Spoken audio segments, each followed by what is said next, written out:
شهر رمضان الذي أنزل فيه القرآن هدى للناس وبينات من الهدى والفرقان فمن شهد منكم الشهر فليصمه. إن الحمد لله نحمده ونستعينه ونستغفره ونؤمن به ونتوكل عليه ونعوذ بالله من شرور أنفسنا ومن سيئات أعمالنا.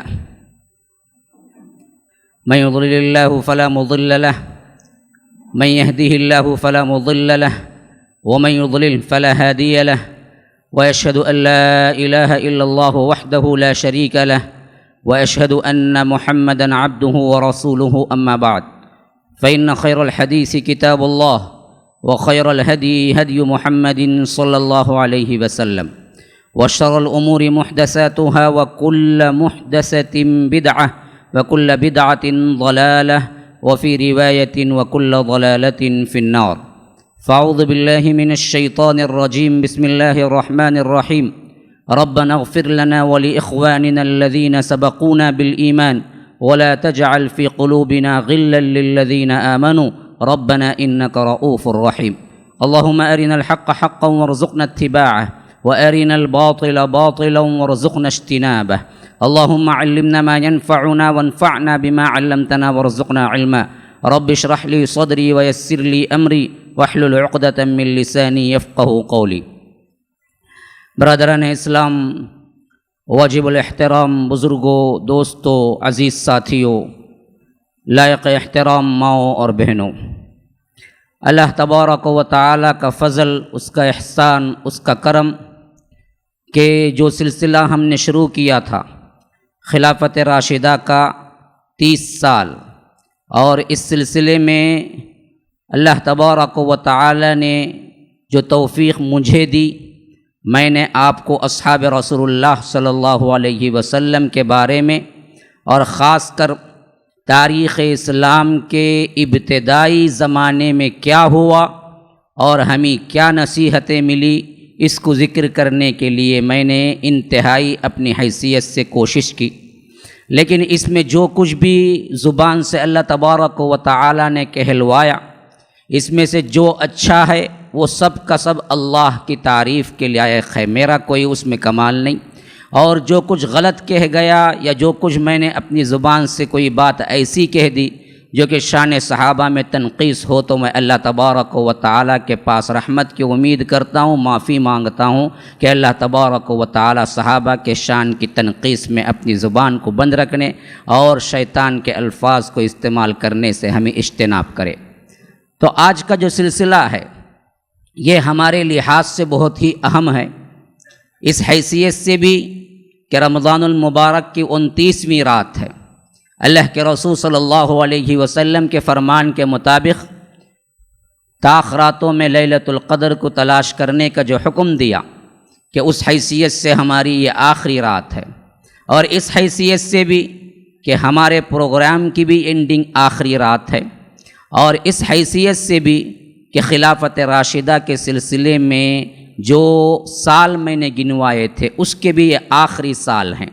اس ترتیب سے آپ کے پاس ابھی 29 اور 30 2 سالوں کی وہ کارروائیاں بیان کرنا ہے میں آپ کے سامنے، جو کہ اس زمانے میں پیش آئی اور اس کے اندر ہمارے لیے کیا نصیحت ہے اس کو ذکر کرنا ہے. لیکن قبل اس کے کہ میں ان 2 سالوں کی تاریخ بیان کروں، آپ کے پاس یہ بات بھی واضح کر دوں کہ اس کے ساتھ ساتھ ہم نے جو مقابلہ جاری کیا تھا کہ ہفتہ واری، اس حیثیت سے بھی آج ہفتہ ہے، اور یہ مقابلہ بھی آخری مقابلہ ہوگا اس سال کے لحاظ سے. اور اس وجہ سے میں نے سوچا کہ آڈینس کو بھی اس میں شامل کیا جائے، تو انشاءاللہ مقابلے کے لیے بھی وقت نکالنا اور آڈینس کے لیے بھی وقت نکالنا ہے. سب سے اہم تر جو کہ میرے تقریباً یہ 29 بیانات 29 ایپیسوڈ کا جو مجموعہ ہے، جو لب لباب ہے، جس کو میں نے اختیار کیا ہے، اس کا سب سے اہم چیز اور سب سے اہم مقصد بھی ذکر کرنا میں سمجھتا ہوں کہ یہاں پر چھوڑنا یا ذکر کرنا کیا ہے، بہت ضروری ہے. وہ یہ کہ آپ لوگ اسلامی تاریخ سے کیا فائدہ اٹھائے اور اس کو سن کے رب العالمین کے دین اور اس کی اشاعت کے لیے اپنا تن من دھن لگانے کے لیے کون تیار ہوتے ہیں؟ تو اس حیثیت سے میں آخری میں پھر بھی اعلان کروں گا، اور جو لوگ اپنا نام دینا چاہتے ہیں ان کے لیے میں خاکہ بناؤں گا انشاءاللہ۔ تو اس حیثیت سے بھی آپ سوچئے کہ آپ کو صرف سن کے چلے جانا نہیں ہے، یا سال میں ایک مرتبہ یہاں پر جمع ہو کے کیا ہے واہ واہ کرتے ہوئے چلے جانا نہیں ہے، یا کان کے ذوق کے لیے یہ سمجھ لینا نہیں ہے کہ بڑی اچھی باتیں ہوتی ہیں، بھائی بڑا اچھا لگتا ہے بیان سنتے ہوئے، ٹائم پاس ہوتا جو معلوم نہیں ہوتا ہے، اس کی وجہ سے بیانات نہ سنیں، بلکہ ایک کارروائی ہے، بلکہ ایک اقدام ہے، بلکہ ایک جہتی کے ساتھ آج کے ماحول میں امت مسلمہ کو کچھ فائدہ پہنچانا ہے۔ جو فائدہ آپ پہنچائیں گے یہی باقی رہ جانے والا ہے، بقیہ تم نے کھایا پیا، زندگی گزاری، عیش و آرام کیا، فلاں کیا، یہ سب فانی ہے اور آپ کی ذات کے ساتھ فنا ہو جانے والا ہے۔ باقی رہنے والا کوئی چیز ہے تو وہ عمل ہے، یہ آپ کو حشر میں بھی ساتھ دے گا، قبر میں بھی ساتھ دے گا، اللہ تبارک و تعالی کے دربار میں بھی ساتھ دے گا، یہاں تک کہ یہی وہ چیزیں ہیں جو آدمی کو یا تو جنت لے جاتی ہیں یا تو جہنم لے جاتی ہیں۔ تو غرض کہ میں آپ کے سامنے سب سے پہلے وہ واقعات رکھتا ہوں جو کہ ہم سمجھتے ہیں کہ 29 یا 39 ہجری کے اوائل میں پیش آئے، اور آپ سن چکے ہیں اس سلسلے میں کہ یہ خوارج کا گروہ نمودار ہوا جو کہ حضرت علی کو علانیہ کافر کہنے لگا، پھر ان سے جنگ ہوئی، پھر اس جنگ کی وجہ سے ایک اطمینان ملا، لیکن ان میں سے باقی جو بچے، بعض روایت 7، بعض روایت 9، بعض روایت 11، لیکن سب سے اصحتر یہ لگتا ہے کہ 7 آدمی تھے بس جو بھاگ گئے یا ہاتھ نہیں آئے۔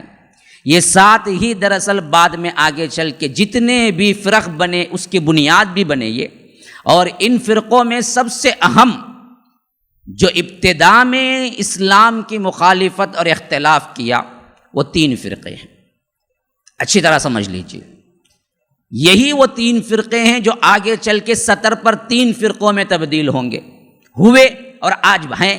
اللہ کے رسول صلی اللہ علیہ وسلم فرمایا کہ اس سے پہلے کہ امت یہود 71 فرقوں میں تبدیل ہوئی، اور نصارہ 72 فرقوں میں تبدیل ہوئی، اور میری امت کے بارے میں گمان کرتا ہوں، میں کہتا ہوں کہ ہماری امت 70 پر 3 فرقوں میں تبدیل ہوگی، کلہم فی النار الا واحدہ، سب کے سب جہنمی ہیں سوائے ایک کے۔ پوچھا کہ اللہ کے رسول کون ہیں؟ کہا کہ ما انا علیہ واصحابی، میں اور میرے صحابہ جس پر ہوں گے وہی وہ لوگ ہوں گے، ایک ہی فرقہ۔ تو 72 فرقے جو آئے وہ اصل میں ان 3 فرقوں کی کیا ہے؟ دین ہے۔ ان 3 فرقوں کو سمجھیں گے بات اچھی طرح سمجھ میں آ جائے گی، اس کو نہ سمجھیں گے پھر آپ فرق کے حیثیت سے بعد میں آگے چل کر آپ کو یوں لگے گا کہ امت مسلمہ تفریق ہو گئی۔ نہیں، امت مسلمہ ہمیشہ اگر اللہ اور اس کے رسول کے دیے ہوئے عقیدے پر قائم رہی تو تفریق ہو ہی نہیں سکتی۔ جب تفریق ہوگی تو اللہ اور اس کے رسول کے دیے ہوئے عقیدے سے ہٹی تو تفریق ہوگی۔ سب سے پہلا فرقہ خوارج۔ خارج کا مطلب ہے ایگزٹ، خروج، اسی سے نکل، جس نے امت مسلمہ اور اصحاب رسول اللہ صلی اللہ علیہ وسلم کے عقائد سے نکل گئے، ایگزٹ کیا، اپنے کچھ عقیدے بنائے جن میں اصحاب رسول اللہ صلی اللہ علیہ وسلم کو کافر کہا، بغض میں۔ کن کے بغض میں؟ اصحاب کے بغض میں۔ اب دراصل کیا ہے، کسی دوست کے دوست کو بغض میں رکھتا ہے تو انسان اس اصلی دوست کا بھی بغض والا بنتا ہی نہیں بنتا ہے، کمینہ بنتا ہی نہیں بنتا ہے۔ تو یوں معلوم ہوا کہ ان لوگوں نے اصحاب رسول اللہ سے بغض کر کے نعرہ لگایا تو اصل میں اصحاب رسول اللہ کا نہیں تھا، اللہ کے رسول سے بغض تھا، کیونکہ دوست کا دوست دوست ہوتا ہے، دوست کا دشمن دشمن ہوتا ہے۔ اللہ کے رسول کے دوستوں کو جو کہتا ہے کہ کافر ہو، وہ اللہ کے رسول صلی اللہ علیہ وسلم پر ریمارک کرتا ہے کہ آپ نے صحیح صحبت اختیار نہیں کی، یا آپ سے صحبت اختیار کرنے والے اچھے لوگ نہیں تھے۔ پھل جو ہے نا وہ کیسے پہچانا جاتا ہے؟ اپنے درخت سے۔ درخت خراب ہو تو پھل بیکار ہے۔ استاد کیسے پہچانا جاتا ہے؟ اپنے شاگرد سے۔ شاگرد اچھا ہو تو استاد اچھا ہے۔ تو جب آپ کہیں کہ شاگرد تمام کے تمام آپ کے برے ہیں تو آپ نے دراصل شاگردوں پر ریمارک نہیں کیا، یہ اللہ کے رسول پہ ڈائریکٹ ریمارک کیا بغض و حسد میں آ کے۔ یہ صحابہ سے ڈائریکٹ بغض رکھنے والے ہیں، پتہ نہیں ان کو کیا بغض ہے، پتہ نہیں۔ اللہ نے منتخب شدہ افراد کو صحابہ بنایا، ہر کس و ناکس کو نہیں بنا دیا۔ تو شاید یہ بغض ہے ان کو کہ ہم ہی کیوں نہیں بنایا۔ تو ان بدبختوں کو اللہ کی تقدیر پر یہ اعتماد نہیں ہے، تو یہ بدبخت آگے چل کے کیا کام کریں گے؟ ایک بغض۔ نمبر دو، دوسرا گروہ بھی صحابہ کو کافر کہا، لیکن بغض میں نہیں، حب علی میں، جو شیعہ کہلائے۔ اچھی طرح سمجھو، دونوں کا عقیدہ ایک ہے، دونوں کا عقیدہ ایک ہے، لیکن دونوں کے عقیدے کے وجوہات دوسرے ہیں۔ پہلا خارجی بنا، خارجیوں کا عقیدہ بھی اصحاب رسول اللہ کافر ہیں، علی جیسی شخصیت کافر ہیں ان کی نظر میں، لیکن یہ بغض ڈائریکٹ براہ راست بغض تھا۔ دوسرا جو فرقہ بھی کہتا ہے کہ 5 صحابہ کے علاوہ سب کافر ہیں، جیسا کہ کل آپ نے سنا شیخ سے، وہ 5 صحابہ کو بھی کسی نہ کسی طرح کافر کر دیتے ہیں، آخر ایک صحابی جو بچتا ہے حضرت علی، ان کو اٹھا کے اللہ بناتے ہیں۔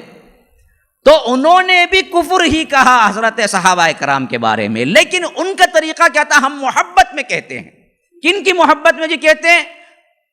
حضرت علی کی محبت میں کہتے ہیں۔ کیوں کہتے ہیں جی؟ اللہ کے رسول کے داماد، ارے بے وقوف، اللہ کے رسول کے یہ ایکھرے داماد ہیں، وہ دوہرے داماد ہیں جن کا تم کفر کرتے ہو۔ اللہ کے رسول نے تو حضرت علی کو ایک بیٹی دی، عثمان کو تو 2 بیٹیاں دی۔ جب داماد ہی ہیں تو عثمان بھی داماد ہے۔ پہلے نمبر پہ قبول کرنے والے ابو بکر بھی ہیں، پہلے نمبر پہ قبول کرنے والے، ان کی تکفیر کیوں کرتے ہو؟ تو معلوم ہوا بغض برائے بغض نہیں ہے۔ جو بتا رہے ہیں ہاتھی کے دان دکھانے کے اور کھانے کے اور کے مطابق، یہ دکھانے کے لیے بدبخت کہتے ہیں، اصل بغض بھی انہیں اللہ اور اس کے رسول اسلام سے ہی ہے۔ یہ 2 فرقے ہو گئے۔ تیسرا فرقہ وہ نکلا جو عقل لڑانے والا تھا دین میں، جو سب سے پہلے تقدیر کا انکار کیا کہ بھائی ہمیں تقدیر سمجھ نہیں آتی، یہ تقدیر وغیرہ کے چکر میں مت پڑو، تقدیر ہم ہی بناتے ہیں، اللہ کو بھی معلوم نہیں ہے کہ ہم کیا کرنے والے ہیں، جب ہم کام کرتے ہیں تو تب معلوم ہوتا ہے اللہ کو ہم نے یہ کیا۔ اگر اللہ کو معلوم ہے، اللہ ہی کے حکم سے کرتے ہیں، تو پھر کیا اللہ مذاق کرتا ہے ہم سے کہ اللہ ہی کرواتا ہے، اللہ ہی جنت ڈالتا ہے، اللہ ہی جہنم ڈالتا ہے؟ تو ہم تقدیر کو نہیں مانیں گے۔ اپنی عقل لڑانے والا فرقہ، جو کہ آج اگر ہم کہا جائے تو جتنے اہل قرآن ہیں، جتنے وہ لوگ ہیں جو اپنی عقل لڑا کے کیا ہے قرآن اور حدیث کے عقیدے کو بگاڑتے ہیں، سب اسی کے اندر آ جاتے ہیں۔ یہ 3 ہی فرق ہیں جن کے بچے آگے چل کے نسلاً بعد نسل چلے تو بہتر بنے۔ آپ جاؤ کسی بھی کیٹیگری کو پڑھتے جاؤ، اینڈنگ میں یا تو وہ خوارج سے ملے گا، یا تو اینڈنگ میں جا کے شیعہ سے ملے گا، یا تو اینڈنگ میں جا کے جو تقدیر کا انکار کرنے والے تھے قدریہ، ان سے ملے گا۔ یہ 3 اہم فرق تھے جو نمودار ہوئے حضرت علی رضی اللہ عنہ کی کے زمانے میں۔ آگے چل کے انہوں نے الگ الگ راہ اختیار کی، حتیٰ کہ کیا ایک بڑا بڑا گروہ بن گیا۔ تو اب اس تناظر میں دیکھیے کہ سب سے پہلے گروہ کے بارے میں ملی اطلاع تو حضرت علی کی انتہائی کوشش یہ تھی کہ کسی نہ کسی طرح انہیں نیست و نابود کر کے رکھ دیا جائے، اور جیسے ہی انہوں نے پہچانا نشانی کو، نہروان کے اندر زبردست جنگ کی۔ لیکن اللہ کا کرنا یہ تھا، تقدیر اپنے آپ ہے، اللہ نے جو کچھ کیا ہے وہ اللہ ہی اپنی حکمت جانتا ہے، لیکن تقدیر میں تھا کہ یہ بچے، آگے چلیں تو 2-3 افراد 7 افراد بچے۔ اب ہوا یہ کہ اس طرف حضرت معاویہ رضی اللہ عنہ اپنا کام کر رہے تھے، ادھر حضرت علی رضی اللہ عنہ اپنا کام کر رہے تھے، لیکن دونوں میں فرق تھا۔ باوجود حسب و نسب کے، باوجود بہادری کے، باوجود شجاعت کے، باوجود تقوی کے، باوجود زہد و ورع کے، باوجود نسبی طور پر ہاشمی ہونے کے، حضرت علی کو جو ساتھی ملے وہ وفادار نہیں ملے۔ یہ ان کی سب سے بڑا مائنس پوائنٹ تھا۔ اور ادھر ادنا صحابی ہونے کے باوجود بھی حضرت معاویہ رضی اللہ عنہ، ان کو جو ساتھی ملے شامی، وہ حد درجہ اطاعت گزار تھے۔ تو ہم دیکھتے ہیں تاریخ میں کہ جب حضرت علی نے اپنے لشکر کو کوئی حکم دیا تو لشکری ماننے کے لیے تیار نہیں، ادھر حضرت معاویہ نے اپنے لوگوں کو حکم دیا تو انہوں نے جو کہا وہ کر گزرنے کے لیے تیار تھے۔ تو اسی وجہ سے ہم 29 میں دیکھتے ہیں کہ حضرت معاویہ تحکیم کے بعد، تحکیم جسے کہتے ہیں، ابو موسیٰ اشعری ادھر آئے اور ادھر سے عمرو بن عاص آئے اور دونوں کے درمیان تحکیم ہوئی، اور ابو موسیٰ اشعری نے اپنے آدمی کو اتار دیا حضرت علی کو، اور حضرت عمرو بن عاص نے اپنے آدمی کو نہیں اتارا حضرت معاویہ کو، تو پھر تو فیصلہ نہ ہوا اور لوگوں کے اندر ایک طرح کی دو کیفیتیں پیدا ہو گئی، یعنی ایک خلافت حضرت علی کی بن گئی اور ایک خلافت حضرت معاویہ کی بن گئی۔ جیسے ہی شامیوں نے حضرت معاویہ کو خلافت کا سلام کیا اور کہا کہ آپ امیر المؤمنین ہیں، تو حضرت معاویہ نے اس حیثیت سے اپنے علاقوں میں لوگوں کو بھیجنا شروع کیے کہ جاؤ اور میری بیعت کے لیے، میری خلافت کے لیے کام کرو۔ تو اب ایک طرف حضرت علی تھے، ایک طرف معاویہ تھے، اور دو بدو کا ٹکر ہو گیا تھا۔ عجیب بات، اب تاریخ میں سب سے اہم عجیب تر بات کیا ہے؟ باوجود اسلام کی سبقت کے، بہادری کے، نسب کے اعتبار سے قریبی ہونے کے، زہد میں، ورع میں، علم میں، فقیہ میں سب میں ممتاز، سب کو معلوم تھا حضرت علی ہیں، لیکن ہونے کے باوجود وہ کمزور ہوتے چلے گئے، یہ آ کر مضبوط ہوتے چلے گئے، ایک ہی وجوہ کے بنا پر کہ ان کے لوگوں کو اطاعت نہیں آتی تھی۔ یہ بدبخت ترین لوگ تھے جو حضرت علی سے ملے، فسادی تھے، بلوائی تھے، اور ادھر حضرت معاویہ کو اچھے لوگ ملے جو اطاعت گزار تھے۔ تو سب سے پہلے انہوں نے مصر بھیجا، جہاں پر ان کے والی تھے حضرت علی رضی اللہ عنہ کی طرف سے گورنر، جن کا نام محمد بن ابی بکر تھا۔ میں نے بتایا تھا پہلے بھی کہ ابو بکر کے ایک بیٹے کیا ہیں، حضرت عثمان کے خلاف تھے، جو محمد بن ابی بکر کہلائے۔ تو یہ محمد بن ابی بکر وہاں تھے، تو حضرت معاویہ رضی اللہ عنہ نے عمرو بن عاص کو بھیجا کہ جاؤ کہو کہ مجھے کیا ہے، والی بنا کے بھیجیں، آپ نیچے آئیے، یہ خلافت حضرت معاویہ کی ہے، میں گورنر بن کے آتا ہوں۔ عمرو بن عاص گئے اور اتفاق دیکھیے وہاں پر بھی وہی معاملہ ہوا، کیونکہ میں پہلے بتا چکا ہوں مصر میں بھی بعض لوگ وہی تھے جو فسادی تھے، اور ہمیشہ کیا ہے، ادھر ادھر ہوتے رہتے تھے۔ تو عمرو بن عاص جیسے ہی گئے حضرت معاویہ کی طرف سے اور اعلان کیا، تو خود وہاں حضرت علی کے جو گورنر تھے محمد بن ابی بکر، ان کا ساتھ دینے والے کم لوگ تھے، اور ادھر حضرت عمرو بن عاص کا ساتھ دینے والے زیادہ لوگ تھے۔ آخرکار تھوڑی سی جنگ ہوئی اور محمد بن ابی بکر شہید ہوئے، مارے گئے، اور عمرو بن عاص نے مصر میں فتح پا لی۔ بہت بڑا کانٹیننٹ، اس حیثیت سے ایک بہت بڑا اسٹیٹ تھا اسلامی، ایک تو پہلے بصرہ، ایک کوفہ، ایک مصر تھا، ایک مدینہ منورہ اور مکہ، یہ چیزیں بہت دور تھی، لیکن بہت بڑے بڑے صوبے کی حیثیت سے، اسٹیٹس کی حیثیت سے مصر ایک بہت بڑی طاقت تھا، جہاں پر حضرت معاویہ نے کیا ہے، اپنے امیر کو، اپنے گورنر کو بھیجا اور فتح بھی ہو گئی۔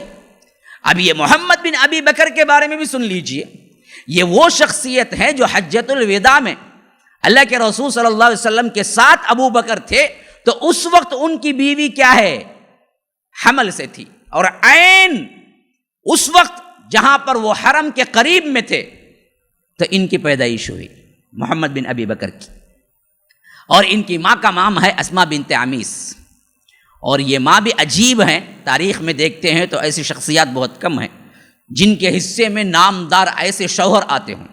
ان کی پہلی شادی حضرت جعفر سے ہوئی جو حضرت علی رضی اللہ عنہ کے بڑے بھائی ہیں، اور جب یہ موتا کی جنگ میں شہید ہو گئے تو حضرت ابو بکر صدیق نے ان سے نکاح کیا۔ حضرت ابو بکر صدیق کی وفات ہو گئی تو حضرت علی نے ان سے نکاح کیا۔ یہ بیک وقت 3 بڑے بڑے صحابہ کی بیوی رہے ہیں۔ حضرت علی کے انتقال کے بعد بھی پھر نکاح کیا۔ معلوم یہ ہوتا ہے کہ اسلامی معاشرہ عورت کے کس عمر میں بھی ہو شادی کے خلاف نہیں ہے، کس عمر میں بھی ہوں۔ آپ اندازہ کریں نا، اللہ کے رسول کے دور میں یہ حضرت جعفر کی بیوی تھی اور ان سے بیٹا عبداللہ بن جعفر بھی پیدا ہوا۔ چلیے آپ رکھ لیجئے کہ 25-30 سال ہی رہیں۔ ابو بکر صدیق کے دور میں کم از کم 40 سال 50 سال کے قریب رہی ہوں گی جب کیا ہے شادی ہوئی، وہاں سے محمد بن ابی بکر پیدا ہوئے۔ حضرت ابوبکر کے انتقال کے بعد پھر شادی ہوئی 60 میں، تقریباً 60 یا 50 سال کے درمیان رہے ہوں گے جب شادی ہوئی ہوگی حضرت علی سے. تو پھر حضرت علی سے 40 ہجری تک تقریباً کیا ہے 25-30 سال، 70 سال ہو گئی، 70 پر 5 سال ہو گئے ہوں گے. پھر شادی ہوئی حضرت علی کے بعد. ان عورتوں کو جن کے شوہر کا پرابلم یا تو کیا وفات ہو گئی یا تو طلاق ہو گئی، اسلام یہ نظریہ پیش کرتا ہے کہ عورت کو اکیلے نہ رکھو، وہاں سے ہی فسادات شروع ہوتے ہیں. خواہ بڑی عمر کی بھی ہیں وہ لوگ بھی، عورتیں محفوظ مقامات پر محفوظ طریقے سے شوہر اختیار کر سکتے ہیں، اس میں کوئی مضائقہ نہیں. آج ہم نے کیا کیا ہے، ایج متعین کر کے رکھ لی ہے کہ اتنے کے بعد پھر شادی کا کیوں جی سوچتے ہو. کیسی عورت ہے بھائی، حریص عورت کے کیا ہے کردار پہ شک کرنے لگتے ہیں کہ اگر 40 سال کے بعد کوئی عورت خواہش کرے کہ بیوہ ہوں، بہت زندگی گزار لی، اب کوئی شوہر ہو، تو ہم کہتے ہیں کہ کیا عجیب عورت ہے بھائی، اب تو بوڑھی ہو گئی، پوتے ہو گئے، اب کیا سوچ رہے اپنی شادی کی، بیٹھ کے اللہ اللہ نہیں کر سکتی. ارے کیوں جی نہیں کر، کون سی غلطی ہے، کیوں روکتے ہو؟ اسی تو فسادات پھیلتے ہیں.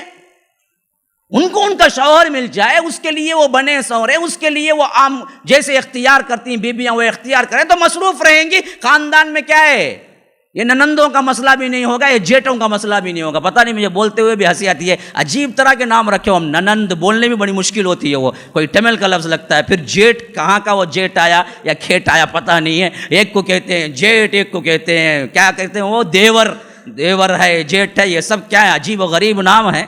تو یہ سب مسائل پیدا ہوتے. کوئی آپ کی بیوی کسی دیور کے کپڑے دھوئے کیوں؟ ہاں جی، شوہر کے کپڑے دھوئے برابر ہے، جیٹ کے کپڑے دھوئے کیوں؟ اگر اس کی بیوی مر گئی ہے تو دوسری شادی کر کے چھوڑو اس کو، اس کی بیوی اس کے کپڑے دھوئے. کیوں گھروں میں خاندانوں میں کسی ایک کا بوجھ کسی دوسرے پہ ڈالتے ہو؟ تو اس میں ہمیں بڑا سبق ہے کہ اسماء بنت عمیس کے حضرت ابوبکر صدیق کی شادی ہوئی تو وہاں یہ بچہ پیدا ہوا اور حرم کے بالکل قریب پیدا ہوا. اور اس کے بعد اب دیکھیے ابوبکر صدیق کا بیٹا، لیکن پیدا کب ہوا؟ بالکل 2-3 سال کے رہے ہوں گے، ابوبکر وفات پا گئے. تو اب اس بیٹے کو لے کے کس کے پاس آئی؟ وہ جب شادی کی تو حضرت علی کے پاس آئے تو حضرت علی سوتیلے باپ ہو گئے نا. اب سوتیلے باپ نے جس حیثیت سے محمد بن ابی بکر کی پرورش کی، اس حیثیت سے انہوں نے حضرت علی کے لیے جان دینا مناسب سمجھی اور جان دے دی. قتل ہو گئے گورنر ہوتے ہوئے. تو ایسا سوتیلا باپ آپ دکھائیں جس نے ایسے بچے کے ساتھ پرورش کی اور تربیت کی کہ اس پر مر مٹنے کے لیے سوتیلا بیٹا تیار ہو جائے، کون ہے؟ تو اس سے معلوم ہوتا ہے حضرت علی کے اخلاق کتنے بلند رہے ہوں گے کہ جنہوں نے اپنے سوتیلے بیٹے کے ساتھ یوں سلوک کیا کہ ان پہ قربان ہونا اس نے مناسب سمجھا اور قربان ہو گئے. آج ہم سوتیلوں کو کس نظروں سے دیکھتے ہیں؟ کوئی ہے اچھا باپ خود کے بیٹوں کو ہی برابر نہیں دیکھتا، لیکن سوتیلا تو زہر لگتا ہے. بولتا ہے شادی کروں گا تو تجھ کو بلا کے لے جاؤں گا، تیری اولاد کا مجھے کیا ہے، کوئی ذمہ دار نہیں ہے. کیوں جی نہیں ہے؟ کرو نا، اس کی بھی ذمہ داری کرو. یہ یتیم کو پالنا کتنا بڑا ثواب کا کام ہے، کرو. غلط کیا ہے؟ اللہ کے رسول نے سوتیلے بچوں کو نہیں پالا تھا،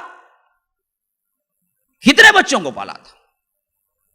ہر بیوی جو آئی تھی یا تو مطلقہ تھی یا تو بیوہ تھی سوائے اما عائشہ کے.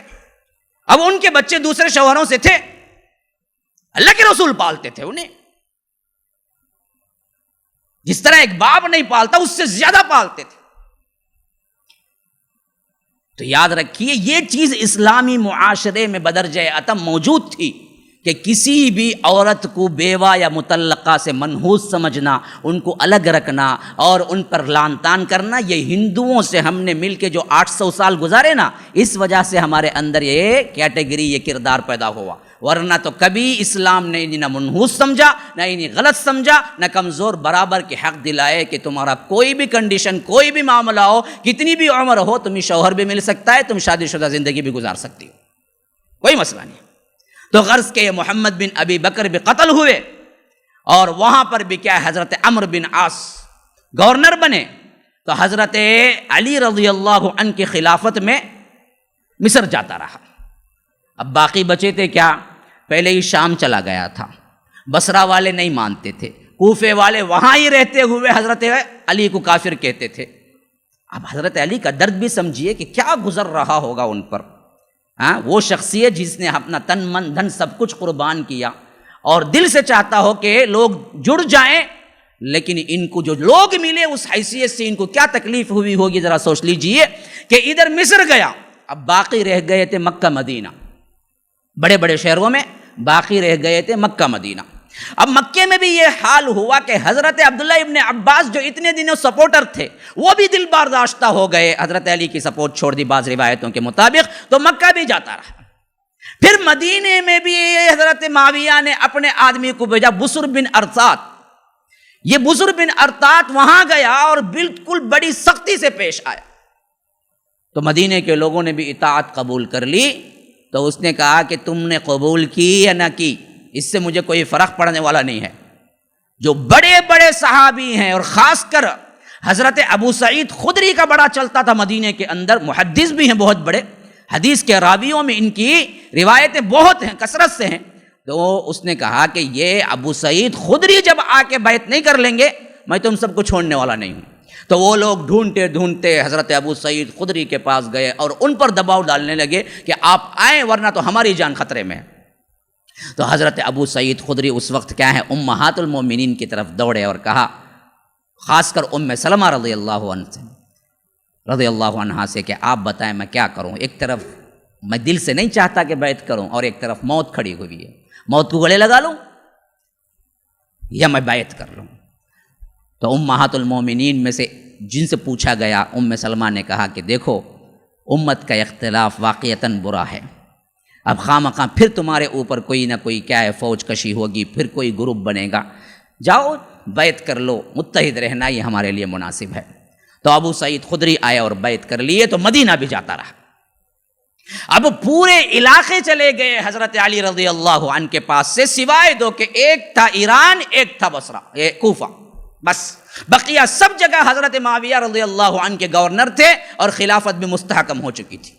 ایک حیثیت سے خود حضرت علی نے بھی تسلیم کر لیا کہ اب ان کو نکالنا یا ان سے جنگ کرنا بیکار ہے، تو وہ بعض روایتوں میں آتا ہے کہ دونوں نے اپنے آپس میں خطوط بھیج لیے کہ آپ کا جتنا علاقہ ہے آپ اس کو مینٹین کر لیجئے، میرا جتنا علاقہ میں رکھوں گا میں اپنا مینٹین کر لیتا ہوں۔ تو حضرت علی نے خاموشی اختیار کر لی، لیکن حضرت علی کو بڑا ملال تھا کہ ان بدبختوں نے ہی مجھے ابھارا، ان بدبختوں نے ہی مجھے مجبور کیا خلافت کے لیے، ان بدبختوں کی طرف سے ہی تمام غلطیاں ہوئی، اور آج یہی بدبخت مجھے الزام بھی دیتے ہیں، کافر بھی کہتے ہیں۔ تو کبھی کبھی حضرت علی رضی اللہ عنہ کا دل بھر آتا تھا، بد دعائیں دیتے تھے، اور کبھی کبھی کہتے تھے کہ اے اللہ میں زندگی سے اچاٹ ہو چکا ہوں، اب میرے لیے کوئی خیر اگر ہے تو رکھ، اگر کوئی خیر دنیا میں نہیں ہے تو مجھے اٹھا لے، اب میں رہنا نہیں چاہتا دنیا کے اندر۔ کبھی کبھار تو کہتے تھے کہ وہ قاتل کہاں ہے جو مجھے یہاں مارے گا، ابھی تک کیوں نہیں آیا؟ اب آپ پوچھیں گے کہ کیسے ان کو معلوم؟ واقعہ یہ ہے کہ کئی دفعہ اللہ کے رسول صلی اللہ علیہ وسلم نے حضرت علی کو اشارہ دے دیا تھا کہ آپ کو قتل کیا جائے گا، اور قتل بھی یہاں تیر لگے گا، اور یوں چلو بھر تمہارا خون تمہارے ہی ہاتھ میں آ جائے گا، اور تمہاری داڑھی اس خون سے تر ہو جائے گی۔ حدیث میں امام احمد ابن حنبل روایت کرتے ہیں کہ اللہ کے رسول صلی اللہ علیہ وسلم صحابہ کے ساتھ بیٹھے ہوئے تھے، علی آئے، ساتھ میں صحابہ بھی تھے۔ اللہ کے رسول صلی اللہ علیہ وسلم نے فرمایا بتاؤ دنیا میں اولین میں سے ایک بدبخت آخرین میں سے ایک بدبخت کون ہے؟ تمام صحابہ نے کہا کہ ہم تو نہیں جانتے کون بدبخت ہے، پہلے والوں میں اگلے والوں میں کون بدبخت ہے۔ تو اللہ کے رسول صلی اللہ علیہ وسلم نے فرمایا کہ پچھلے والوں میں سب سے زیادہ بدبخت ترین شخص وہ ہے جو اللہ کی اونٹنی کو قتل کیا، صالح کی اونٹنی کو۔ اذ انبعث اشقاها، اللہ تبارک و تعالی جب فرماتا ہے تو ان میں سے ایک بدبخت ترین شخص اٹھا جس نے حضرت صالح کی اونٹنی کو، جو کہ عام اونٹنی نہیں تھی، وہ اللہ کی نشانی تھی، اونٹنی کے ذریعے اونٹنی نہیں آئی تھی، پیدا نہیں ہوئی تھی، وہ چٹان پھٹ کے آئی تھی، اسی لیے اللہ نے ناقۃ اللہ کہا، اللہ کی اونٹنی۔ لیکن ایک بدبخت وہ تھا اتنی بڑی نشانی دیکھنے کے باوجود اللہ کی اونٹنی کو قتل کیا، فعقروها فدمدم علیہم ربہم، تو اللہ تبارک و تعالیٰ ان پر عذاب نازل کیا۔ تو یہ پہلو والوں میں، پرانے لوگوں میں سب سے بدبخت ترین شخص، اور فرمایا کہ اگلے آنے والوں میں کون بدبخت ترین شخص ہے پتہ ہے علی؟ کہا کہ اللہ کے رسول نہیں معلوم ہے۔ کہا کہ وہ جو تجھے یہاں مارے گا اور تیری داڑھی اور خون سے لت پت یہاں تک تیرے ہاتھوں کے اندر خون ہی خون آ جائے گا۔ تو حضرت علی کو اچھی طرح یاد ہے، یہ روایت کئی طرق سے آئی ہے۔ اس طرح اللہ کے رسول نے پیشن گوئی دے دی تھی کہ آپ کا بھی قتل ہی ہوگا۔ تو حضرت علی کبھی کبھی کہتے تھے کہ کہاں ہے وہ میرا قاتل، کیوں نہیں آتا وہ اب تک؟ میری یہ زندگی ان لوگوں نے کیا ہے مشکل میں ڈال دی ہے، نہ مجھے سپورٹ کرتے ہیں نہ مجھے چھوڑتے ہیں۔ اور اسی اسنا میں کیا ہے، پہلے ہی وہ بڑے اللہ والے تھے، راتوں کے کل رات تہجد میں گزارتے تھے، موٹا کپڑا پہنتے تھے۔ ایک مرتبہ ریکویسٹ کی گئی کہ حضرت علی سے کہ آپ اتنا موٹا کپڑا پہنتے ہیں کہ کیسے اس گرمی میں سنبھال پاتے ہیں، تھوڑا سا نرم کر لیجئے نا۔ تو حضرت علی نے کہا کہ کیا بتاؤں، اللہ کے رسول صلی اللہ علیہ وسلم جب چھوڑ کے گئے تھے تو وہ موٹا کپڑا ہی پہنتے تھے، آج دنیا کشادہ ہو گئی نہیں، میں رسول کی سیرت کو چھوڑ نہیں سکتا کہ میں موٹا کپڑا ہی پہنوں گا۔ ایک مرتبہ بازار میں اپنی تلوار لیے پھر رہے تھے، بھائی کوئی ہے اسے خرید لے، اللہ کی قسم کھا کے کہتا ہوں یہی وہ تلوار ہے جس کے ذریعے سے میں نے احد میں لڑائی کی، خندق میں لڑائی کی، اللہ کے رسول سے کئی بار مدافعات کرتے ہوئے یہ تلوار اٹھائی ہے، یہ تلوار مجھے بڑی محبوب ہے، آج بیچ اس وجہ سے رہا ہوں کہ 7 دن ہو گئے کپڑا تبدیل کرنے کے لیے کوئی کپڑا نہیں ہے، کپڑا خریدنے کے لیے میں تلوار دے رہا ہوں، میرے پاس 1 درہم نہیں ہے کہ میں دوسرا کپڑا خرید سکوں، تو اس لیے میں اپنی محبوب تلوار کو بیچنے کے لیے کیا ہے آج کھڑا ہوا۔ راتوں کو روتے تھے تو کیا ہے اتنا روتے تھے کہ حسنین کریمین آ کے کہتے ابا جان بس کیجیے، اپنی زندگی کا زہد، ورع، تقوی، فقاہت میں فقیہ ایسے تھے کہ بڑے بڑے مسائل منٹوں میں حل کر دیتے تھے۔ میں نے پہلے ہی بتایا تھا کہ حضرت معاویہ کو بھی جب ضرورت پڑی حضرت علی سے ہی فتویٰ پوچھا کہ ایسے لوگوں کے بارے میں کیا کرنا چاہیے۔ ایک آدمی آیا حضرت عثمان کے دور میں، معاملہ یہ تھا کہ شادی کی اس نے، ہاں جی شادی کی، 6 مہینے نہیں ہوئے بچہ ہو گیا۔ اب اس نے سوچا کہ 6 مہینے میں بچہ، زانیہ ہے، یہ تو زانیہ ہے، میرا بچہ تو 6 مہینے میں ہو نہیں سکتا۔ تو اس نے سیدھا حضرت عثمان کے پاس آیا اور کہا کہ حضرت عثمان اس پر رجم، شادی شدہ ہے یہ اور زنا بھی کی ہے، اس وجہ سے کیا ہے حد جاری کیجیے آپ اس پر، کیونکہ 6 مہینے میں بچہ جن گئی۔ حضرت عثمان نے کہا بالکل صحیح بات، جاؤ اس کو قتل کرو۔ حضرت علی کو معلوم ہوا تو دوڑے دوڑے بھاگتے آئے، کہا کہ آپ نے جو کیا ہے ذرا غور کیا ہے، غلط کیا ہے۔ پوچھا کہ غلط کیا ہے، 6 مہینے میں کیسے بچہ ہو سکتا ہے کسی کی شادی کے بعد؟ تو ضرور بھی ضرور اس نے زنا کیا ہے۔ کہا کہ نہیں سنو، اللہ تبارک و تعالی دودھ پلانے کی مدت اور حمل کی مدت ملا کے کہتا ہے کہ 30 شہرا وحملہ وفصالہ 30 شہرا، اس کی ماں نے اس کو پیٹ میں اور دودھ پلایا پورے 30 مہینے۔ 30 مہینے کتنے ہوتے جی؟ 2.5 سال۔ دودھ کتنے سال پلا سکتے ہیں، پلانا ہے 2 سال، باقی کتنا بچا 6 مہینے۔ تو 6 مہینے کے اندر بچہ صحیح ہو سکتا ہے۔ کیا فقاہت تھی، کیا ان کے اندر کیا ہے فقہ تھی، دیکھیے انہوں نے کہا کہ اللہ نے اجازت دی ہے، اللہ نے ماں کے لیے کہا ہے کہ والوالدات یرضعن اولادہن حولین کاملین، مائیں اپنے بچوں کو 2 سال مکمل دودھ پلائیں، اور ادھر کہا کہ اس کی دودھ پلانے کی مدت اور اس کے پیٹ میں رکھنے کی مدت 2.5 سال ہے۔ تو 6 مہینے شادی ہو کے کوئی بچہ جنتی ہے تو وہ حرام کاری نہیں کرتی، 6 مہینے سے کم کرتی ہے تو ضرور زانی ہے۔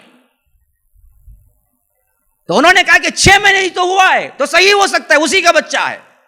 تو حضرت عثمان نے کہا کہ علی تم نے کیا بات بتائی، دوڑایا اپنے آدمیوں کو، پکڑو اس کو، سنسار نہ کرو، اسے بلا کے لے کے آؤ۔ لیکن اللہ کا کرنا یہ تھا کہ اس سے پہلے ہی قتل کیا جا چکا تھا۔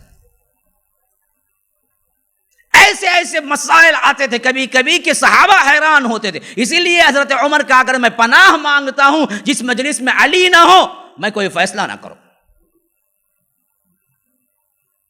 تو ایسے فقیہ تھے، ایک طرف ایسے زہد و ورع کے تھے کہ کوئی چیز اپنے آپ میں نہ بدلی تھی، جیسے اصحاب رسول اللہ کو پایا تھا اسی طرز زندگی میں تھے.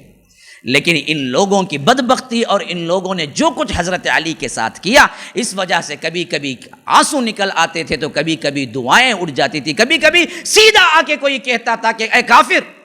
اب ذرا دیکھیے، ایک مسلمان، وہ بھی وہ جنہوں نے اپنی زندگیاں قربان کی ہوں، آج ہم کو کوئی کہے تو ہم نہیں سہ سکتے، یہ بدبخت آ کے کہتے تھے کہ کافر.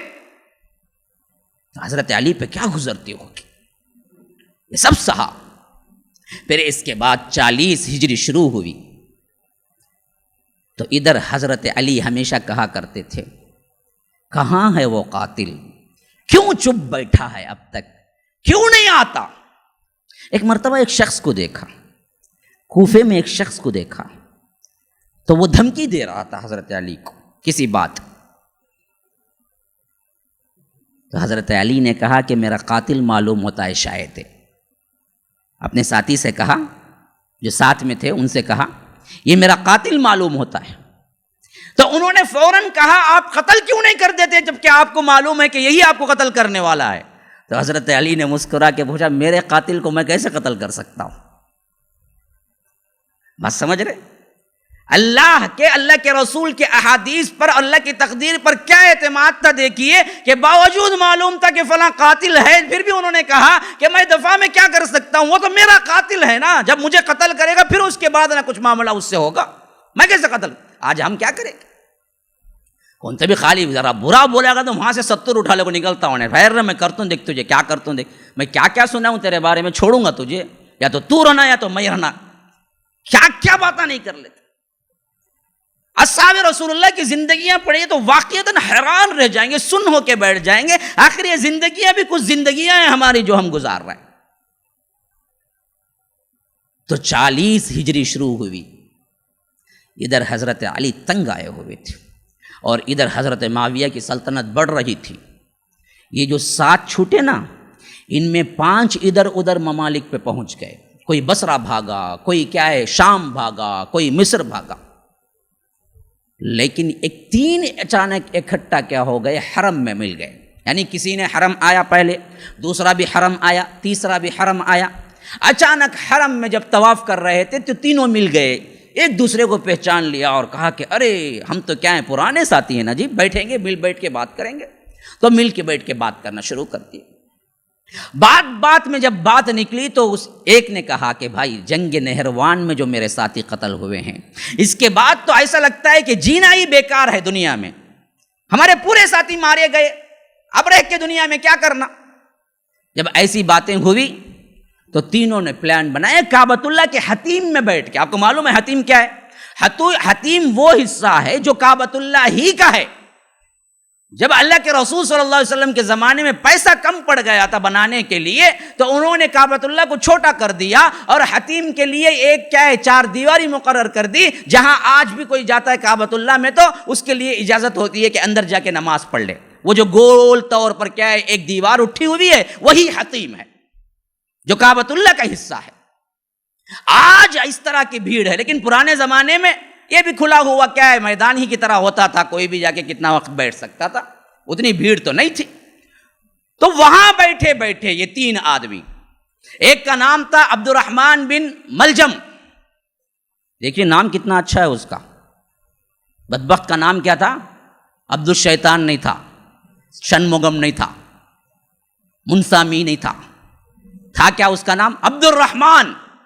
اس کے بابا کا نام ملجم تھا، عبد الرحمن بن ملجم. اور دوسرے کا نام تھا برک بن عبداللہ. تیسرے کا نام تھا عمر بن بکر. یہ تینوں خارجی تھے. یعنی کس عقیدے کے تھے؟ علی کافر ہو گئے. علی ہی نہیں، جب نہروان کی جنگ پیش آئی اس کے بعد تو ان کا عقیدہ ہو گیا تھا پورے کافر ہیں جی، کوئی صحیح پہ نہیں ہے. تو اب یہ 3 بیٹھ کے بولے کہ ہمارے تھے جتنے ساتھی تھے سب نہروان میں چلے گئے. اب یہ پورا فساد کی جڑ ہی کیا ہے؟ یہ 3 آدمیوں سے ہے.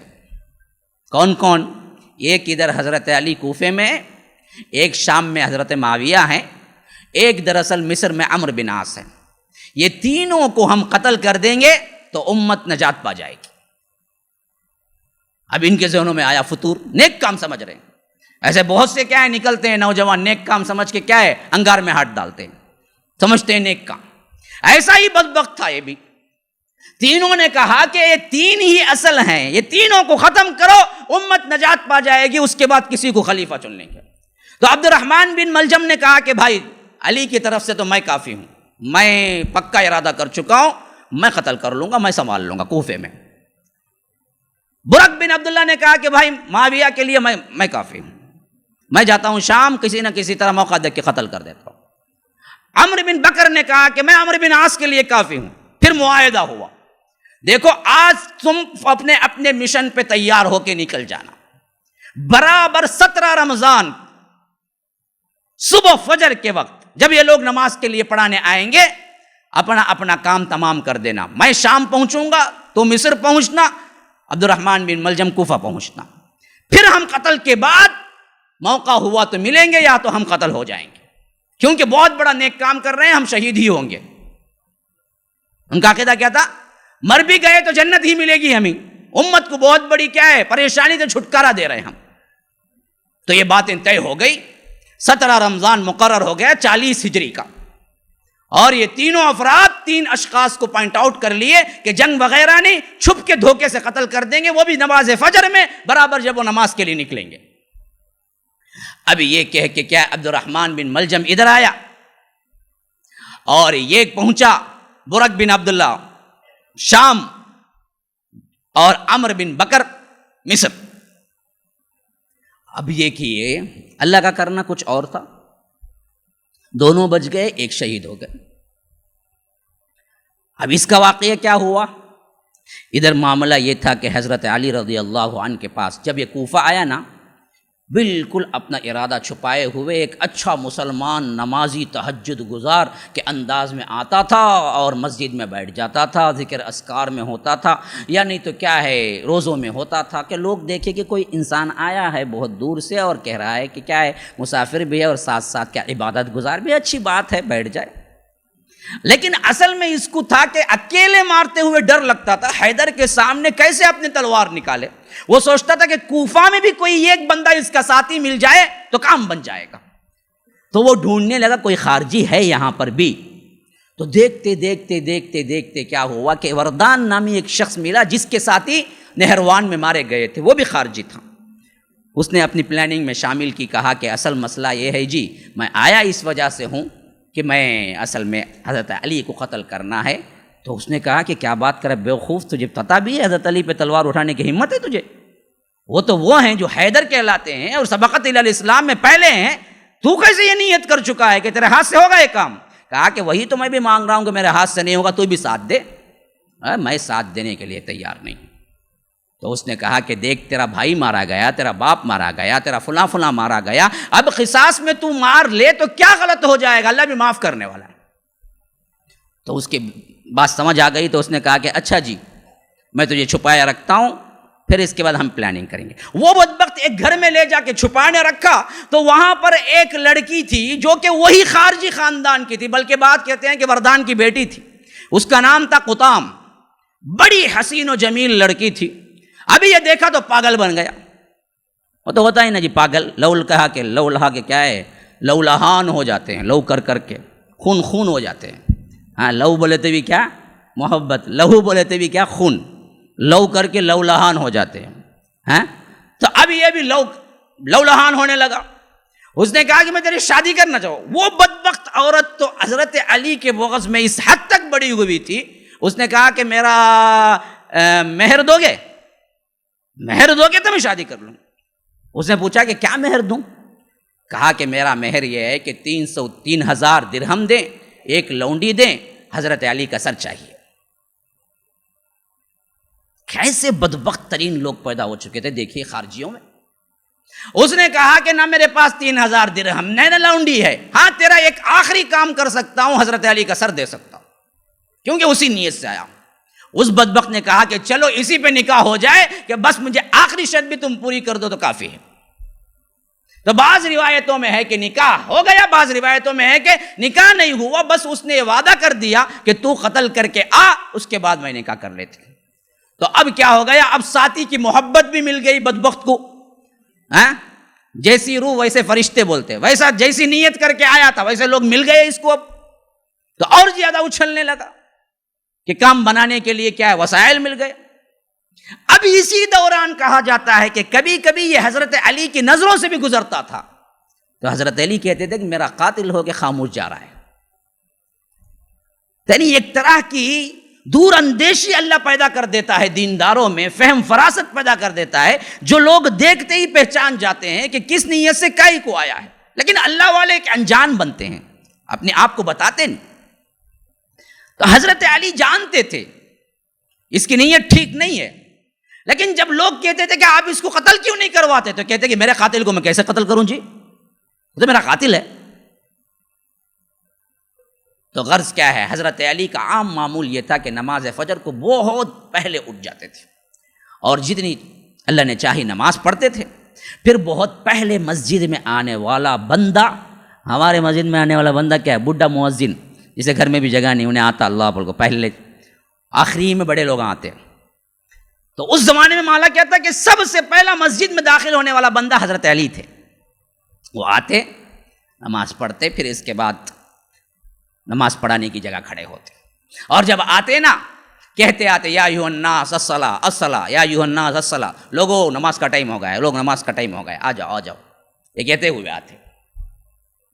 تو ایسے ہی برابر 17 رمضان جمعہ کا دن فجر کے وقت یہ پہلے ہی اندر داخل ہو کے وہاں بیٹھا ہوا تھا جہاں سے حضرت علی گزریں گے، اور یہ حضرت علی اپنے آپ میں بالکل تسبیحات پڑھتے ہوئے لوگوں کو نماز کے لیے اٹھاتے ہوئے آگے بڑھنے لگے، یہاں تک کہ جیسے ہی اس کے پاس سے گزرے اس نے پہلا وار کیا۔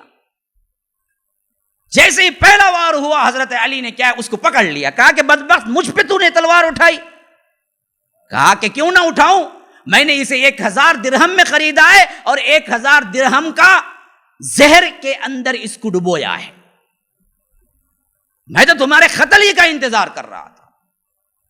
پھر وہ جو زخم تھا اتنا کاری نہیں تھا، وہ اور آگے بڑھنے ہی لگے، تو دوسرا جو وردان ساتھی تھا اس نے بھی پھر ایک دوسرا وار کیا، تو حضرت علی کا وہ بالکل وہی حصہ جہاں حضرت اللہ کے رسول نے اشارہ کیا تھا کہ برابر گردن پہ لگا، اور ان سے پوری داڑھی کیا ہے خون سے تر ہو گئی، اور انہوں نے دوسروں کو کہا کہ نماز پڑھائیں، اور ان کو اٹھا کے لے جایا گیا۔ حضرات حسنین کریمین بیٹے بھاگتے ہوئے آئے، کہا کہ ابا جان کس نے قتل کیا آپ کو؟ کہا کہ وہ چھوڑو، میری آخری نصیحتیں یاد رکھ لو، مجھے معلوم ہو چکا ہے اب میں صرف کیا ہے چند گھڑی کا مہمان ہوں، یہ وصیت یاد رکھ لو کہ علی گواہی دیتا ہے کہ اللہ کے سوا کوئی معبود نہیں، اور محمد رسول اللہ صلی اللہ علیہ وسلم آخری پیغمبر ہے۔ یعنی عقیدہ واضح کر دیا، مرتے وقت میرا کوئی دوسرا عقیدہ نہیں تھا، یا میں یہ نہیں کہا تھا کہ میں الہ ہوں، میں نبی نہیں ہوں، میں فلاں ہوں، میری عبادت کرو، نہیں، یاد رکھ لو میں ایک مسلمان کی طرح وہی کلمہ پڑھ کے آج کیا ہے شہادت پا رہا ہوں جو کلمہ ہر مسلمان پڑھتا ہے۔ پھر اس کے بعد کہا کہ حسن جو بڑے بیٹے تھے بلایا اور کہا کہ حسن دیکھو، میرے قاتل کے ساتھ زیادتی نہ کرنا، اگر میں اس زخم سے شہادت پا جاؤں تو اس کو بھی صرف اور صرف اسی ایک کو قتل کرنا، امیر المؤمنین کا قتل کے بہانے لوگوں کو تکلیف نہ دینا، دوسرے لوگوں کو اور زیادہ لوگوں کو اس کے دوستوں کو قتل نہ کرنا، جس نے تلوار کا وار کیا ہے صرف اسی کو قتل کرنا، اور قتل کر کے مسلح نہ بنانا، ٹکڑے ٹکڑے نہ کرنا۔ اللہ کے رسول صلی اللہ علیہ وسلم نے ٹکڑے ٹکڑے کرنے سے منع کیا ہے، کتنا پاس و لحاظ ہے دیکھیے، کس وقت ہے دیکھیے۔ پھر اس کے بعد کہا کہ لوگوں میں تمہیں وصیت کرتا ہوں کہ تقوی کی، اللہ کی رضا کی، دنیا کی بے ثباتی کی، اور دنیا بالکل مغرور ہے، غرور ہے، دھوکہ ہے، اس کو اپنے طرف پھٹکنے نہ دو، اللہ کی اطاعت کرو، یتیموں کا حق دو، غریبوں کا حق دو، اور اس طرح کے ساتھ اگر تم رہو گے تو اللہ تبارک و تعالیٰ کے پاس تمہیں جنت ملے گی۔ پھر اس کے بعد کہا کہ اگر میں اس زخم سے اچھا ہو جاؤں تو ابن ملجم کو مارنا نہیں، خود میں فیصلہ کروں گا کہ اس کو کیا سزا دینا ہے۔ پھر اس کے بعد 1 دن رہے، بعض روایتوں میں ہے کہ 3 دن رہے، بہرکیف جو بھی ہے اسی زخم سے شہادت پائی، شہید ہوئے۔ حضرات حسنین کریمین نے غسل دیا، عبید اللہ عبداللہ بن جعفر جو تھے انہوں نے بھی ساتھ میں کیا ہے غسل دیا۔ اب اس کے بعد آیا دفنانے کا مرحلہ، تو حضرات حسنین کریمین جانتے تھے بدبخت لوگوں نے حضرت علی کی زندگی میں انہیں اللہ کہا تھا، جن کو حضرت علی نے جلانے کا حکم دیا۔ عبداللہ ابن سبا کا ایک گروہ تھا جو سیدھے آ کے کہا تھا کہ آپ اللہ ہیں۔ اس نے کہا کہ بدبخت رجوع ہو جاؤ، میں اللہ نہیں ہوں، اللہ کا بندہ ہوں۔ انہوں نے کہا کہ نہیں ہم مانتے ہیں آپ ہی اللہ ہیں۔ کہا کہ تیسری مرتبہ کہہ رہا ہوں کہ رجوع ہو جاؤ، کہو کہ میں اللہ نہیں ہوں، میں بندہ ہوں۔ انہوں نے کہا کہ نہیں مانتے ہم، تو آپ ہی اللہ ہیں۔ تو حضرت علی نے اپنے گورنر کو حکم دیا کہ ان کو لے جاؤ دور اور ایک جگہ سب کو جلا دو۔ جب یہ جلانے کے لیے لے جانے لگے اور جلائے تو اس وقت چیخنے لگے آگ کا عذاب اللہ ہی دیتا ہے، تو اب بھی یقین ہو گیا کہ آپ ہی اللہ ہیں، یہ کہہ کے مرے ہو۔ تو حضرات حسنین کریمین کو معلوم تھا غلو کا ایک اور پہلو، ایک اور جماعت اٹھ چکی ہے۔ اگر ان کی قبر کو رکھا جائے، سامنے کیا جائے، تو لوگ ان کی قبر کو ضرور بت پرستی کا ذریعہ بنائیں گے۔ تو انہوں نے کیا کیا، سامنے تو ایک قبر میں دفنایا، لیکن راتیں رات کسی اور قبر میں تبدیل کر دیا۔ آج تک کسی کو معلوم نہیں حضرت علی کی قبر کہاں ہے، آج تک نہیں۔ جتنے ڈھونگی بازیاں ہیں سب چیختے ہیں ادھر ہے ادھر ہے، جتنے بھی کر رہے ہیں نا، جہاں جہاں طواف ہو رہا ہے، بغداد میں ایک بنا کے رکھے ہوئے ہیں، ایک اور جگہ بنا کے رکھے ہوئے، جو کوئی بھی جھوٹ ہے۔ کیونکہ روایتوں میں آتا ہے کہ اسی رات کو حضرات حسنین کریمین نے پورے 9 قبریں بنائی، بعض میں آتا ہے کہ کئی ایک قبریں بنائی، جن میں سے کسی ایک میں حضرت علی کو رکھ کے دفن کر دیا کہ بات کو معلوم ہی نہ ہو سکے کون سی قبر میں دفن ہے۔ یہ بھی کسی کو آج تک نہیں معلوم۔ یہ تھا اصحاب رسول اللہ صلی اللہ علیہ وسلم کا معاملہ اس معاملے میں کہ شرک کہیں در نہ آئے امت کے اندر۔ جتنے ہیں نا یہ نامور خبر ہیں، پتہ نہیں اس میں وہ لوگ ہیں بھی ہیں نہیں، کیونکہ کوئی پروف نہیں ہے۔ خود عبد القادر جیلانی کا بغداد میں بڑا بلوا ہے، لیکن یاد رکھ لیجئے صحیح تر روایتوں میں آتا ہے کہ سلطان جو اس وقت تھا بڑا ناراض تھا حضرت عبد القادر جیلانی سے، اور جب ان کی وفات ہوئی اور جہاں دفن ہوا اس نے بلڈوزر چلا دیا۔ یعنی کیا ہے بلڈوزر کا مطلب، وہ زمانے میں بلڈوزر آ گئے، بولیں گے آپ دیوانے ہو گیا جنہیں بلڈوزر چلا دیا، یہ مطلب نہیں ہے۔ اس نے اپنے آدمیوں کو رکھ کے پورا گھر مسمار کر دیا، قبر کا نشان تک مٹا دیا۔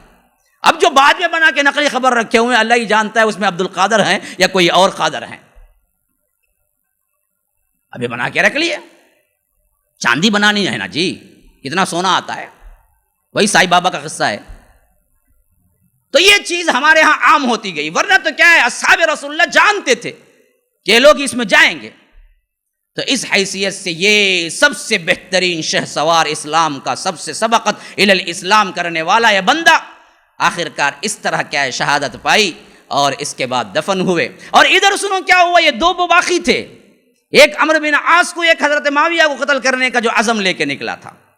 اس وقت کیا ہوا، برق بن عبداللہ جو پہنچا وہاں پر فجر کی نماز میں، تو حضرت معاویہ ویسے ہی نکلے جیسے یہاں سے نکلے تھے حضرت علی نماز کے لیے، اور اس نے کیا کیا کہ تلوار کا وار کیا، تو وہ کیا ہو گیا کہ تھوڑا سا مس ہو گیا، اور حضرت معاویہ کو صرف کیا ہے ایک زخم لگا، زیادہ بڑا زخم نہ لگا۔ اور اسی حیثیت سے وہاں سے انہوں نے پکار لگائی کہ پکڑو، تو انہوں نے کیا پکڑ لیا، اور وہاں کیا ہے برق بن عبداللہ کو قتل کر دیا گیا۔ حضرت معاویہ کو چھوٹا سا کیا ہے زخم آیا، پیٹ کے اندر ماری تھی اس نے، اور اس کا علاج وغیرہ کیا گیا، ٹھیک ہو گئے۔ لیکن طبیب نے یہ کہہ دیا کہ حضرت معاویہ کے سلسلے میں کہ آپ کو کیا ہے زخم تو لگا، اچھے بھی ہو گئے، لیکن اب اس کے بعد آپ اولاد پیدا نہیں کر سکیں گے۔ اسی وجہ سے یزید جو پہلے پیدا ہو اتنی ہی اولاد تھی، اس کے بعد اولاد نہیں ہوئی، بعض روایتوں میں آتا۔ تو اچھے تو ہو گئے لیکن شہادت کا کوئی مسئلہ نہیں ہوا۔ اور ادھر معاملہ یہ ہوا کہ عمرو بن عاص کو مصر جو پہنچا تھا، عمرو بن تمیمی، عمرو بن بکر تمیمی، اس نے کیا کیا، اسے پتہ ہی نہیں تھا عمرو بن عاص کون ہے، اسے صرف اتنا پتا تھا کہ یہاں نماز پڑھانے کے لیے عمرو بن عاص آئیں گے، جو پڑھانے آئے گا اسے قتل کر دینا ہے۔ اب اللہ کا کرنا یہ ہوا کہ اس فجر میں حضرت عمرو بن عاص کو شدید پیٹ کا درد تھا، تو انہوں نے کہا کسی اور کو، اپنے ساتھی کو، روایت میں آتا ہے خارجہ تھے ان کا نام، ان سے کہا کہ بھائی آج جاؤ نماز پڑھا دو تم، میں آ نہیں سکتا، مجھے شدید درد ہے۔ تو وہ آئے، وہ مصلی پہ کھڑے ہوئے، تو خارجہ کو اس نے قتل کر دیا۔ تو حضرت عمرو بن عاص کے بدلے خارجہ قتل ہو گئے۔ تو یہ بھی بچ گئے، معاویہ بھی بچ گئے۔ ادھر مسئلہ یہ ہوا کہ حضرت علی برابر کیا ہے، ابن ملجم کے ہاتھوں شہید ہو گئے۔ حضرت علی رضی اللہ عنہ کے کچھ سیرت کے مطالعے کی حیثیت سے بعض باتیں بھی یاد رکھ لیجئے۔ انہوں نے کل اپنی زندگی میں 9 بیویاں کی تھی، اور ان کے 14 لڑکے تھے، 17 لڑکیاں تھیں۔ ہے کوئی پیروی کرنے والوں میں؟ ہاں، وی 2 hours 2 کہتے، وہ نعرہ لگتا لگتا اس کے بعد کیا ہو گیا، وی 2 hours 1 ہوا۔ اس کے بعد کیا ہوا، ہاں، ہمیں بچے، ہم کو گائی کو جی بچے، پھر گائی کو نے شادی کرا، بچہ رکھو تو، ہاں، ہمیں بچے، آؤ بھائی کھڑو نہ کو، دینے کے واسطے بولا ہاتھ نکال کو کھڑے ہی تمہیں کھڑے ہی، ہاں۔ تو اب دیکھیے، یہ تھا 40ویں سال کا سب سے زیادہ اہم تر واقعہ جو ہجرت نبوی میں پیش آیا۔ مسلمانوں، یہ واقعہ صرف واقعہ سننے کے لیے نہیں ہے، ذرا غور کرو۔ اسلام کی تاریخ میں یہ رخنہ جو پیدا ہوا امت مسلمہ کے اختلاف کے ساتھ، اس کو پیدا کرنے والے کون تھے؟ کوئی اچھا مسلمان تھا؟ بولو نا بھائی، اتنے لوگ ہی نہ کہاں تے بھی دیکھ لے کوئی، بتائیے نا، اس میں کوئی اچھا مسلمان تھا؟ نہیں۔ کوئی مسلمان کہلانے کا بھی حقدار تھا؟ کون تھے؟ بلوائی تھے، فسادی تھے، شر انگیزی پھیلانے کے لیے اپنی کیا ہے ایڑی چوٹی کا زور لگا رہے تھے، جس کے نتیجے میں ہمارا جو اتحاد تھا، ہم جو ایک ہی امت تھے، ہم کو پارا پارا کیا، اور وہاں سے فتنوں و فساد شروع ہوئے۔ آج تک ہم ہمارے اندر فرقوں کی کیے الگ الگ چیزیں، الگ الگ نشانیاں ہیں، کیا ہم پھر یہی فساد کا سمجھ کے متحد نہیں ہو سکتے؟ کیا وہ وقت نہیں آیا ہے کہ ہم سمجھیں کہ جتنے اختلافات اور فرق پیدا کرنے والے ہیں، وہ اصل میں یہی سبائی گروہ کے یا انہی کی نسل کے آنے والے درندے ہیں جو مسلمانوں کو اختلاف پہ ابھارتے ہیں، ورنہ اسلام میں کوئی اختلاف نہیں ہے۔ بتاؤ نا جی، اسلام میں کبھی کوئی اختلاف تھا؟ احادیث میں اختلاف ہے، قرآن میں اختلاف ہے، پھر اختلاف کس میں ہے؟ بعد کے آنے والے ان شر انگیز یہودیوں نے جنہوں نے مسلمانوں کا لبادہ اوڑا، ان کا ہے۔ تو اب اختلافات کو ہوا دے کے آج کوئی انسان ایک دوسرے کو کافر قرار دینا اپنا منصب اور اپنی دعوت کا مشن بنا کے کرتا ہے، تو وہ خوارجیوں کی مدد کرتا ہے، یہودیوں کی مدد کرتا ہے، مسلمانوں کے لیے کوئی اچھا کام نہیں کر رہا ہے۔ تو اب آپ سمجھو، ایسے وقت میں کیا ہمارا فرض نہیں بنتا کہ ہم ان سبائیوں کو، ان فساد انگیزیوں کو، ان شر انگیزیوں کو روکیں، اپنا تن من دھن لگائیں، اور پھر اتحاد کے ساتھ ہم جڑیں، کتاب اللہ اور سنت رسول اللہ پر ہم کامزن ہوں؟ کام نہیں بنتا ہمارا۔ اللہ اللہ خیر صلی اللہ، میٹھا پان کھا لے کو بہت اچھا تھا بھائی، چلو بھائی رمضان گزر گا، اب جائیں گے پورا کیا حجام کے دکان میں جا کو بیٹھ کو مڑوا لے گڑا لے کو سیدھا پہلے کیا ہے پہلا شو کا ٹکٹ لے کو رکھ رہے تو میں آتا ہوں، نکل کو چلے جائیں گے، رمضان ختم، بس اتنا ہی ہے۔ 29 دن کا میرا سبق اور میرا درس اتنا ہی ہے کہ کیا ہے، آپ آئے سنے چلے جائیں، اور آپ کون میں کون، بس معاملہ ختم۔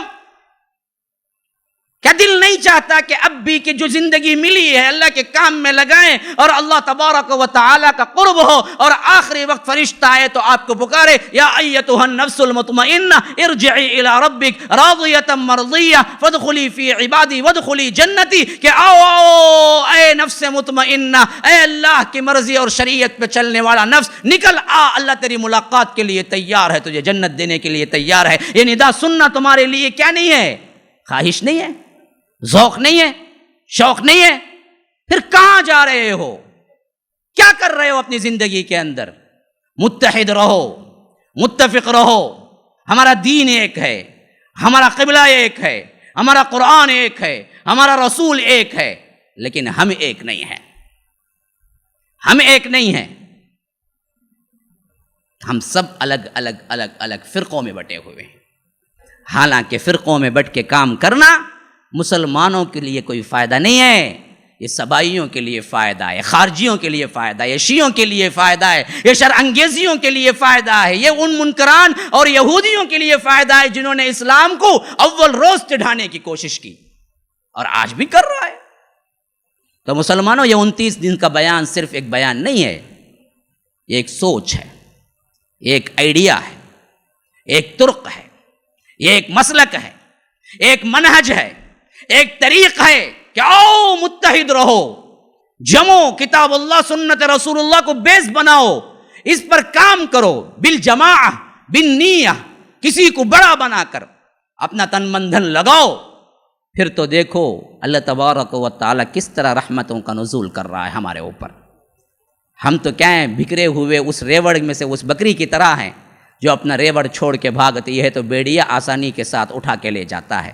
ہم بھی کٹ کے شاخیں ہو گئی، ہمارا بھی کوئی جڑ نہیں ہے، کوئی درخت نہیں ہے، کوئی امہ نہیں ہے کہ کئی جگہ جمع ہونے کا کوئی یہ نہیں ہے، مرکز نہیں ہے، تو ہمارا بھی معاملہ وہی ہو گیا جو ریوڑ سے بکری کٹتی ہے بھاگتی ہے تو آسانی سے بھیڑیا اٹھا لیتا ہے، اسی طرح کیا ہے ہمیں جو چاہتا ہے اپنے آپ کو کڈنیپ کر لیتا ہے، اپنی سوچ کو اٹھا لیتا ہے۔ یہودی کبھی چاہتا ہے تو اپنا ہم نوا بنا لیتا ہے، نصرانی چاہتے ہیں تو کبھی وہ ہم نوا بنا لیتے ہیں، کبھی خارجی چاہتا ہے تو ہم ہی بلا لیتا ہے، کبھی یہودی کبھی نصرانی، انہی کے پیچھے ہم ڈول رہے ہیں۔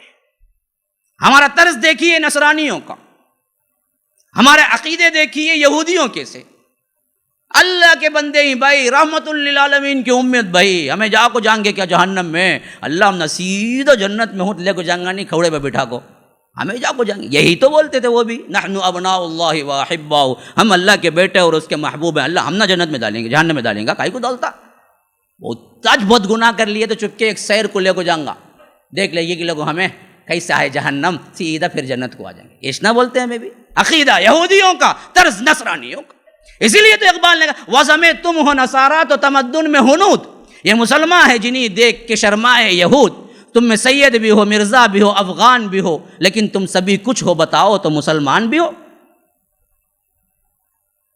تمہارا وضع خطا پورا کیا ہے، عیسائی ہے، ٹائی بیلٹ شرٹ سوٹ جھاڑتے ہوئے پینٹ، پورا روڈ جھاڑ دیتا، ہاں کتنا نیچے پہنتا اتنا برانڈیڈ کہتے ہیں انہیں، بڑا آدمی کہتے ہیں انہیں، کائی کا جی بڑا آدمی، غلاظت کیچڑ سب لگلے کو انہیں اٹھا کر جیب میں رکھ لیتا، ابھی اچھا ہے وہ۔ اس کے بعد وہاں سے اس کے انہیں پہنتا سب بنین دیکھنا، انہیں سجدے گیا تو انڈر ویئر بھی نظر آتی، کیا کیا کون سے برانڈ کا پہن کو ہے بول کو، ارے اتنی چولی پہننا ہے تو کہتے بھی دوسرا جا کو پہننا تھا، نہیں تو کیا ہوتا، جوتا کتے، ساکس کتے، ٹوپی کتے، ہیٹ کتے، یہاں کتے وہاں کتے، انہیں پورا ملبوس، انہوں دیکھے تو اوپر جاتے رہتے، ان کے پنڈلیاں دکھتے ابھی کیا کیا دکھانے جاتے ہیں کہ معلوم نہیں، ان کا اتنا مختصر لباس 2 روپے میں مل جائے گا وہ کپڑا، اتنے کپڑے میں ان کا لباس، انہوں کیا پورا مشتے جاتے ہیں اوپر سے۔ کیا ہو گیا ہے، دیوانی پاگل ہو گئی امت۔ کیا جو فیشن ہے، کس کا فیشن، کون بناتا؟ نصرانی۔ تو یاد رکھیے میرے بھائیو، اس پر آپ کا آمزن رہنا ہے تو ہم سے جڑیے۔ جڑنے کا کیا طریقہ ہے؟ اللہ کے کتاب کو پڑھیے۔ میں ہمیشہ ہر رمضان کے بعد اعلان کرتا ہوں کہ میں ایک گروپ کتاب اللہ کی تلاوت کے لیے 3 مہینے کا کورس، کبھی 6 مہینے کا کورس رکھتا ہوں، کبھی 1 سال کا کورس رکھتا ہوں۔ آؤ جڑو، پڑھو، اللہ کی کتاب کو خود پڑھنا سیکھو، پھر جب سیکھ گئے تو عمل کرو، نشر کرو، پھیلاؤ۔ ہم دعوت دیتے ہیں، عید کے بعد پھر میں شروع کروں گا۔ آپ کے نمبرات آپ سیو کیجئے یہاں پر، بھائی آخری میں نمبرات لیں، جو بھی دے رہے ہیں، جو ذمہ دار ہیں ان سے کہہ رہا ہوں، جو خواہش رکھتے ہیں نمبرات دیں، ہم آپ کو کیا اطلاع کریں گے۔ جب کورس شروع ہوگا آئیں، داخلہ لیں، پڑھیں، بنیں، پھر اللہ کے دین کے لیے اٹھیں۔ اللہ تبارک و تعالی ہمیں سمجھ کی توفیق عطا فرمائے۔ ھذا وباللہ التوفیق، صلی اللہ وسلم علی نبینا محمد۔ اسأل اللہ لی ولکم ولسائر المسلمین من کل ذنب فاستغفروه انہ هو الغفور الرحیم۔